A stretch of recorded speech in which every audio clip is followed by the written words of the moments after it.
नमस्कार साथियों, analyser app में आप सभी का स्वागत है। पॉलिटी के एमसीक्यू सीरीज में हम आगे बढ़ रहे थे और ये हमारा 26वां वीडियो लेक्चर। इसमें भी हमने केंद्रीय मंत्रिपरिषद से संबंधित प्रश्नों को शामिल किया है। केंद्रीय मंत्रिपरिषद का ये चौथा वीडियो लेक्चर, इससे पहले 3 वीडियो लेक्चर हो चुके हैं और इसमें हम देखेंगे केंद्रीय मंत्रिपरिषद के कुछ विविध प्रश्न, प्रधानमंत्रियों के दिए गए नारे, या फिर कौन से प्रधानमंत्री की समाधि स्थल कहाँ पे है, इन सब बातों पर भी चर्चा होगी। हम इन बातों पर भी चर्चा करेंगे कि कौन से संविधान संशोधन के तहत प्रधानमंत्री या फिर मंत्रिपरिषद को सीमित किया गया कि वो 15% से अधिक सीटें 15% से अधिक लोकसभा की सदस्य संख्या के 15% से अधिक को मंत्री नहीं बना सकते। तो आइए देखते हैं पहला प्रश्न। निम्नलिखित कथनों पर विचार कीजिए। भारतीय संघ की कार्यपालिका शक्ति प्रधानमंत्री में निहित होती है। पहला सेंटेंस है। दूसरा सेंटेंस है, प्रधानमंत्री सिविल सेवा बोर्ड का पदेन अध्यक्ष होता है। तो आइए देखते हैं थोड़ा सा। पहला जो सेंटेंस है ये तो गलत है, क्योंकि हमने पहले भी बात की हुई है कि संघ की कार्यपालिका शक्ति प्रधानमंत्री में नहीं बल्कि राष्ट्रपति में निहित होती है। हालांकि राष्ट्रपति प्रधानमंत्री के निर्देशों पर ही या फिर सुझाव या सलाह पर ही कार्य करते हैं, परंतु अगर हम संवैधानिक रूप से देखें तो राष्ट्रपति ही कार्यपालिका का प्रमुख होता है और जितने भी कार्य केंद्र सरकार के द्वारा किए जाते हैं, या वो प्रधानमंत्री के द्वारा किए जाएं या फिर अन्य मंत्रियों के द्वारा किए जाएं, वो सारे ये माने जाएंगे कि वो राष्ट्रपति के नाम से ही संचालित है, यानी वो काम जो है राष्ट्रपति ने ही किया है। दूसरा देखते हैं, ये एक नया फैक्ट है, प्रधानमंत्री सिविल सेवा बोर्ड का पदेन अध्यक्ष होता है। तो ये सेंटेंस भी गलत है। इसलिए गलत है कि सिविल सेवा बोर्ड का पदेन अध्यक्ष प्रधानमंत्री नहीं होता। तो इसका आंसर हो जाएगा डी। और क्यों नहीं होता तो वो देखते हैं। पहला तो आपको समझ में आ ही गया होगा कि राष्ट्रपति जो है वही कार्यपालिका का प्रमुख है संवैधानिक रूप से। व्यवहारिक रूप से प्रधानमंत्री है, क्योंकि प्रधानमंत्री के दिए गए सलाहों को मानने के लिए राष्ट्रपति बाध्य हैं। राष्ट्रपति अपने मन से कोई भी कार्य नहीं कर सकते। कोई भी कार्य कहने का मतलब कुछ अपवाद हैं जिस पर हमने पहले राष्ट्रपति वाले चैप्टर में भी बात की है, लेकिन उन अपवादों को छोड़ दें तो सारे काम प्रधानमंत्री के मंत्रणा से भी किए जाएंगे। तो इस प्रकार कथन एक तो गलत हो गया। दूसरा, कैबिनेट सचिवालय प्रधानमंत्री के प्रत्यक्ष प्रभार के तहत होता है, ये बात यहाँ तक सही है, परंतु सचिवालय का प्रशासनिक प्रमुख जो है वो कैबिनेट सचिव है, न कि प्रधानमंत्री है। और यही जो होता है वो सिविल सेवा बोर्ड का पदेन अध्यक्ष भी होता है। यानी यदि वो प्रशासनिक प्रमुख है सचिवालय का, तो सिविल सेवा बोर्ड का पदेन अध्यक्ष भी होगा। कहने का मतलब, पदेन अध्यक्ष को थोड़ा सा समझ लें। पदेन अध्यक्ष का मतलब होता है कि अगर कोई उस विशेष पद पे जाता है तो खुद ही मतलब स्वाभाविक रूप से उसका अध्यक्ष बन जाता है दूसरी एक संस्था के। जैसे मैं बात करूं, थोड़ा सा बात करें, मान लीजिए अभी योजना आयोग तो खत्म हो गया, अब आ गया है आपका नीति आयोग। तो मैं थोड़ा सा बात करूं, मान लीजिए नीति आयोग के बारे में। नीति आयोग की बात करी जाए तो नीति आयोग का पदेन अध्यक्ष कौन होता है? प्रधानमंत्री। यानी अगर कोई प्रधानमंत्री की कुर्सी पे बैठता है, अर्थात वो नीति आयोग का अध्यक्ष भी हो जाएगा खुद ब खुद। उसको इसके लिए कोई चुनाव लड़ने की, नीति आयोग के अध्यक्ष के लिए चुनाव लड़ने की आवश्यकता नहीं होती। तो पदेन अध्यक्ष का मतलब होता है कि अगर कोई विशेष पद को धारण करता है तो वो ऑटोमेटिक दूसरे पद के लिए अध्यक्ष चुन लिया जाता है। आइए देखते हैं अगला प्रश्न। दूसरा प्रश्न, जय जवान जय किसान का नारा किसने दिया था? तो ये तो काफी फेमस प्रश्न है और आप अगर ग्रामीण क्षेत्रों में रहते हैं तो खासकर ट्रैक्टरों के पीछे भी ये नारे लिखे होते हैं, जय जवान जय किसान। तो ये नारा दिया था लाल बहादुर शास्त्री ने, और दिया था कब? 1965 में, जब उन्होंने बता दिया था कि या तो सीमा पर लड़ने वाला एक जवान हो या फिर काम करने वाला एक किसान, दोनों बराबर हैं और दोनों की बराबर हमारे लिए सम्मान है दोनों के लिए। तो ये सोच करके जवाहरलाल नेहरू लाल बहादुर शास्त्री जी ने ये नारा दिया था, जय जवान जय किसान। और ये बात होगी सन 1965-66 के आसपास की। जबकि भारत और पाकिस्तान का युद्ध चल रहा था। आइए देखते हैं तीसरा प्रश्न। केंद्रीय सरकार के संदर्भ में निम्नलिखित कथनों पर विचार कीजिए। भारत के संविधान में उपबंध है कि समस्त कैबिनेट मंत्री अनिवार्य रूप से लोकसभा के ही आसीन सदस्य होंगे। दूसरा है, केंद्रीय कैबिनेट सचिवालय संसदीय कार्य मंत्रालय के निर्देशाधीन कार्य करता है। तो इस पे बात करते हैं पहले वाले सेंटेंस पे। सेंटेंस नंबर 1 पे मैं अगर बात करूं तो संविधान में कोई बाध्यता नहीं है कि वो मंत्री लोकसभा का सदस्य हो या राज्यसभा का सदस्य हो। संविधान तो इतनी तक आज़ादी देता है कि अगर वो मंत्री बनने की योग्यता रखता है और वो न तो लोकसभा का सदस्य है न ही राज्यसभा का सदस्य है, फिर भी मंत्री बन सकता है। लेकिन शर्त ये है कि 6 महीने के अंदर उसको अपनी सदस्यता लेनी होगी किसी भी सदन में, या तो लोकसभा में ले या तो राज्यसभा में ले। एक चीज और बता दूं, सदस्यता लेने का मतलब ये भी नहीं होता कि वो चुनाव लड़के ही सदस्यता ले। अगर वो मनोनयन के द्वारा भी आ सकता है तो आ सकता है, कोई दिक्कत नहीं है, तो भी वो मंत्री पद पे आसीन रहेगा। मनोनयन का मतलब ये है कि आपको मालूम होगा, जब हम संसद पढ़ेंगे तो और चीजें क्लियर हो जाएंगी। लेकिन राष्ट्रपति वाले चैप्टर में भी हमने बात की थी कि राज्यसभा में 12 सदस्यों को और लोकसभा में 2 सदस्यों को राष्ट्रपति के पास अधिकार है कि वो उनको मनोनीत करे और सांसद बनाए। लोकसभा में एंग्लो इंडियन को अगर पर्याप्त प्रतिनिधित्व नहीं मिलता, एंग्लो इंडियन पे भी कभी बात करेंगे और कौन सा आर्टिकल है उस पर भी बात करेंगे, लेकिन आज थोड़ा सा समझ लें कि बस अगर एंग्लो इंडियन को पर्याप्त प्रतिनिधित्व नहीं मिलता तो राष्ट्रपति के पास ये अधिकार है कि उनको मनोनीत करे।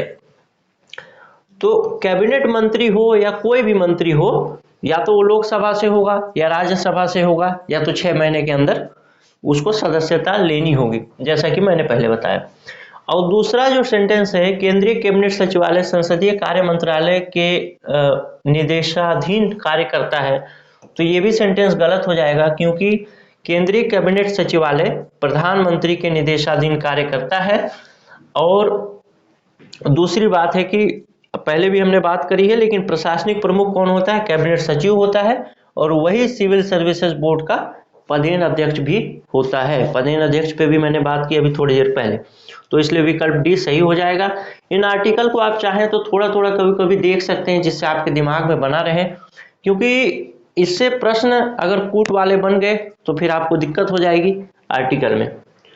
आइए देखते हैं अगला प्रश्न। निम्नलिखित संविधान संशोधनों में से कौन सा एक बताता है कि मंत्रिमंडल में कुल मंत्रियों की संख्या प्रधानमंत्री को सम्मिलित करते हुए लोकसभा के सदस्यों की कुल संख्या के 15% से अधिक नहीं होगी? तो इसको आगे चलने से पहले थोड़ा सा मैं इतिहास बता देता हूँ। आपको मालूम होगा कि ये सरकार बनाने के लिए लोकसभा में बहुमत की आवश्यकता होती है। केंद्र की बात करूं तो, अगर राज्य की बात करूं तो विधानसभा में बहुमत की आवश्यकता होती है। लेकिन बहुमत की आवश्यकता होती है का मतलब यह है कि यदि लोकसभा में 500 सदस्य हैं, सदस्य संख्या 500 है, तो 251 लोग, यानी जो भी संख्या है उस संख्या का डिवाइड 2, मतलब मान लीजिए संख्या है 6 तो डिवाइड कर दिए 2 से प्लस 1, यानी 3 1 4, मतलब आधे से एक अधिक, कम से कम।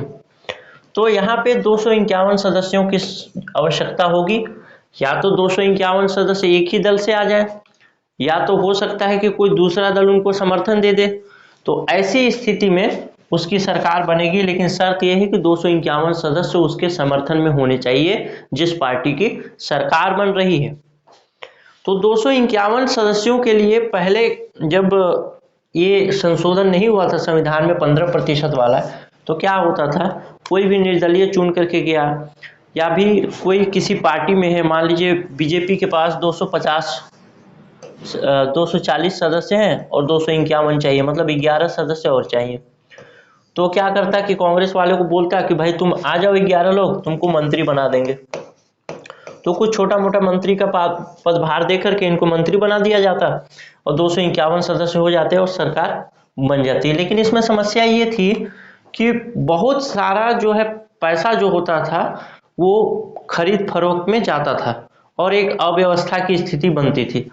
तो ऐसी स्थिति में सन 2003 में एक संविधान संशोधन हुआ जिसको कि संविधान का 91वां संविधान संशोधन यानी 91th अमेंडमेंट बोलते हैं कॉन्स्टिट्यूशन का। उसमें ये निर्धारित कर दिया गया कि अब जितने भी मंत्री होंगे, अब आप अपने मन से मंत्री बनाइए, इसके लिए आप फ्री हैं, जैसा आप चाहें वैसा बनाइए, लेकिन लोकसभा की कुल सदस्य संख्या का 15% से अधिक नहीं होना चाहिए किसी भी हाल में। और यही बात विधानसभा के लिए भी फिक्स कर दी गई कि यहाँ पे भी 15% से अधिक संख्या नहीं होनी चाहिए, मतलब विधानसभा के सदस्यों के संख्या के 15% से अधिक मंत्री नहीं बन सकते। ये राज्य में और केंद्र में लोकसभा के सदस्य संख्या से 15% से अधिक मंत्री नहीं बन सकते। अब ऐसी स्थिति हो गई, तो ऐसी स्थिति में अब क्या है कि ये संख्या जो निर्धारित है वो लोकसभा का 15% है, लेकिन आप लोग एकदम ध्यान से इस चीज को दिमाग में बैठा लें कि कभी भी जो मंत्री परिषद का गठन होगा, लोकसभा और राज्यसभा दोनों से मंत्री परिषद का गठन करने के लिए प्रधानमंत्री स्वतंत्र है, उसको कोई बाध्यता नहीं है। बाध्यता केवल एक ही है कि 15% से अधिक नहीं होने चाहिए लोकसभा के सदस्य संख्या का। तो ये था 91 संविधान संशोधन। अगर आप एनसीईआरटी पढ़ने में रुचि रखते हो तो एनसीईआरटी में बहुत ही पिक्चराइज फॉर्म में इसको बताया गया है, आया राम गया राम का कंसेप्ट। और उसमें एक मोटा सा आदमी है जो कि एक ही दिन में 3 दल बदल लेता है। मोटा सा फोटो दिखाया गया है, उनका राम कुछ ऐसे ही राम या कुछ नाम था, गया राम। तो आप उसको देखेंगे तो आपको और मजा भी आएगा और याद भी हो जाएगा। आइए देखते हैं 5वां प्रश्न। केंद्रीय सरकार के संदर्भ में निम्नलिखित कथनों पर विचार कीजिए। 15 अगस्त 1947 को केंद्र में मंत्रालयों की संख्या 18 थी और अब 36 है। तो ये सेंटेंस गलत है, अभी 36 नहीं है, 36 बहुत आगे बढ़ गया है, लेकिन 15 अगस्त 1947 को 18 थी, ये बात सही है। आइए देखते हैं निम्नलिखित में से कौन सा आधिकारिक दस्तावेज भारत से संबंधित है। तो ये है श्वेत पत्र। जब सरकार को औपचारिक रूप से कोई बात लानी पड़ती है, कोई जानकारी देना पड़ता है संसद में, तो उसके लिए सरकार श्वेत पत्र जारी करती है, जिसको अंग्रेजी में व्हाइट पेपर बोला जाता है। और व्हाइट पेपर अगर सरकार जारी करती है, इसका मतलब ये है कि उसमें लिखी गई जो बातें हैं, सरकार ये प्रमाणित कर रही है कि वो बातें उसी के द्वारा बोली गई हैं। तो व्हाइट पेपर श्वेत पत्र का अपना महत्व है। कई बार आप लोग देखते होंगे कहीं घोटाला हुआ या फिर कुछ ऐसा हंगामा हो जाता है संसद वगैरह में, तो अखबार में बार बार आता है कि विपक्षी दल के लोग बोलते हैं कि सरकार श्वेत पत्र जारी करे। श्वेत पत्र का मतलब क्या है कि वह एक आधिकारिक दस्तावेज है सरकार का, जिसमें लिखी गई बातें ये मानी जाएगी सरकार उसको प्रमाणित करके आपके सामने प्रस्तुत कर रही है। ये चीज अगर आप अखबारों में पढ़ते हैं तो वो सरकार का प्रमाणीकरण नहीं है। न्यूज चैनल में चल रहा है तो सरकार का प्रमाणीकरण नहीं है। सरकार का प्रमाणीकरण तब है जबकि सरकार इस चीज को व्हाइट पेपर में लिख करके संसद में प्रस्तुत करे, तब ऐसी स्थिति में ये माना जाएगा कि प्रमाणित दस्तावेज है। आइए देखते हैं अगला प्रश्न। भारत के संविधान के निम्नलिखित अनुच्छेदों में से किसके अनुसार प्रत्येक राज्य की कार्यपालिका शक्ति इस प्रकार प्रयोग किया जाएगा जिससे संघ की कार्यपालिका शक्ति के प्रयोग में कोई अड़चन न हो या उस पर कोई प्रतिकूल प्रभाव न पड़े। तो इसका आंसर है आर्टिकल 257। ये इसको आप पढ़ सकते हैं, जब एम लक्ष्मीकांत की किताब में कई बार बोल चुका हूँ, आप लोग जरूर पढ़िए। तो 257 को पढ़िएगा, केंद्र राज्य संबंध में ये चीजें होंगी। आइए देखते हैं संघीय मंत्रिमंडल का पुनर्गठन किसकी रिपोर्ट पर आधारित है। तो ये फैक्चुअल क्वेश्चन है, इतिहास का क्वेश्चन है, और इसका आंसर हो जाएगा ऑप्शन ए, गोपाल स्वामी अयंकर। निम्नलिखित में से किसका सुमेल नहीं है। आइए देखते हैं। दरअसल ये जो सवाल है ये पूछा गया है कि इसमें से कौन सा जोड़ी सुमेलित नहीं है, और इधर जो चीजें दी गई हैं ये इनकी समाधि को दर्शाया गया है। आपको देख करके यहाँ पे पता ही चल रहा होगा, JL Nehru, LB Shastri, Indira Gandhi, Rajiv Gandhi. JL Nehru मतलब जवाहरलाल नेहरू, LB शास्त्री मतलब लाल बहादुर शास्त्री, इंदिरा गांधी और राजीव गांधी। तो यहाँ पे इनकी समाधि को बताया गया है,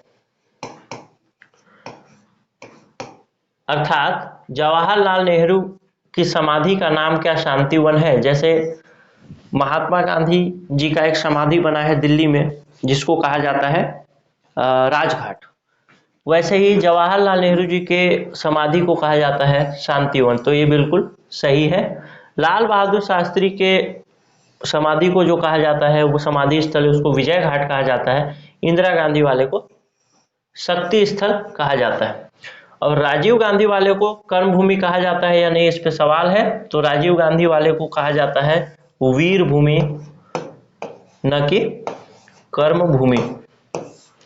और कर्म भूमि किसकी समाधि स्थल है? तो कर्म भूमि है आपका एक हमारे बहुत पुराने राष्ट्रपति हुए, उनका नाम था शंकर दयाल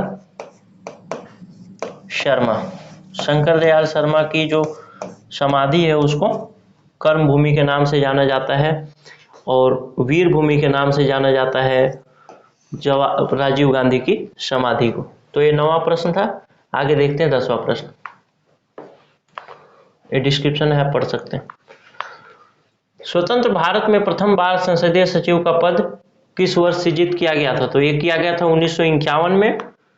और आइए थोड़ा सा डिस्क्रिप्शन को समझने की कोशिश करते हैं। स्वतंत्र भारत में प्रथम बार संसदीय सचिव का पद 1951 में सृजित किया गया। संसदीय सचिव एक उच्च रैंकिंग का सरकारी पद है। संसदीय सचिवों की नियुक्ति भारत के प्रधानमंत्री करते हैं। संसदीय सचिव का प्रमुख कार्य कैबिनेट मंत्रियों एवं प्रधानमंत्री की सहायता करना है। आप राज्य के स्तर पे भी देख सकते हैं कि संसदीय सचिवों की नियुक्ति होती है और उनका काम क्या होता है? उनका काम है कैबिनेट मंत्री और प्रधानमंत्री की सहायता करना। राज्य केंद्रीय स्तर पे, अगर राज्य स्तर पे बात करें, राज्य स्तर पे संसदीय सचिवों की नियुक्ति होती है तो उनका काम क्या होगा? मुख्यमंत्री और अन्य जो मंत्री हैं उनकी सहायता करना। आगे चलते हैं। अगर आप CGPSC के लिए प्रिपरेशन कर रहे हैं या स्टेट लेवल किसी एग्जाम के लिए प्रिपरेशन कर रहे हैं जो कि छत्तीसगढ़ में आयोजित होती है, तो आप लोगों के लिए वीडियो क्लास आ रहा है। थोड़ा सा धैर्य रखिए, थोड़ा क्वालिटी पे काम कर रहे हैं हम लोग। Current affair quiz daily update हो रहा है, आप इसको देख सकते हैं। टेस्ट सीरीज आप ज्वाइन कर सकते हैं। टेस्ट सीरीज में डिस्क्रिप्शन पे काफ़ी मेहनत किया है हमने, तो उम्मीद करता हूँ कि आप लोगों को फ़ायदा होगा। अगर मैं थोड़ा सा पुराना इतिहास बता दूं तो 2018-19 में 32 से अधिक प्रश्न और 2019-20 में 46 से अधिक प्रश्न हमारे टेस्ट सीरीज से पूछे गए थे CGPSC प्रीलिम्स में। तो आप ऐप को डाउनलोड कीजिए। अगर आप टेस्ट सीरीज ज्वाइन करना चाहते हैं तो ज्वाइन भी कर सकते हैं। अगर नहीं ज्वाइन करना चाहते तो उसमें बहुत सारे फ्री कंटेंट है, फ्री टेस्ट है, उसको दीजिए। फ्री वीडियो आएगा, उसको देखिए। और अगर आप इस कंटेंट का PDF चाहते हैं तो नीचे लिंक दिया गया है टेलीग्राम चैनल का, उससे आप इसका PDF पा सकते हैं उसमें ज्वाइन करके। और ऐप को डाउनलोड करने के लिए नीचे डिस्क्रिप्शन में लिंक है, उस पर क्लिक करके आप सीधे डाउनलोड कर सकते हैं। और अगर आप चाहें तो प्ले स्टोर में जाएं और एनालाइजर ऐप CGPSC सर्च करें और डाउनलोड करें ये लोगो देख करके।